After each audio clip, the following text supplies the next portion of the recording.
টাকা বুঝতে পারছো না? তোমাকে একটা ব্যায়াম দেখিয়ে দিচ্ছি। এরকম এখানটা হাত দাও তো, যতটুকু তুমি পারবে। হ্যাঁ, ঠিক এরকম উল্টো করো এবার আস্তে আস্তে, তোমার যতটুকু পারবে। এখানে কোলে রেখে করো, তুমি এই ব্যায়ামটা কোলে রেখে করো। এবার দেখো, হ্যাঁ করো, হ্যাঁ। এ নয়, এ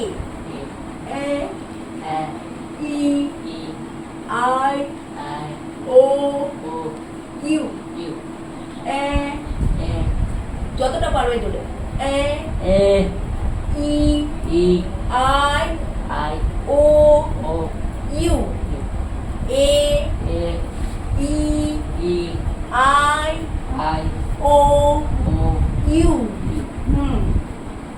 এই ব্যায়ামটা যখন করবে 10 বার করে করবে, দিনের মধ্যে অন্তত 3 থেকে 4 বার করবে। এই যে তুমি ওই কথা বলতে পারো না, এই যে তুমি কথা বলতে পারো না, পুরো ভালো করে কথা বলতে পারো না, হ্যাঁ, এই যে আমাদের মতো তো কথা বলতে পারছো না, পরিষ্কারভাবে কথা বলতে পারে না, পরিষ্কারভাবে কথা তো বলতে পারছো না, এটা অনেকটা বাড়বে। মা ঘরের কাজে তোমাকে সবসময় দেখাতে পারেন না, হ্যাঁ, তোমাকে নিজে থেকে করতে হবে। সারাক্ষণ খেলা না শিখে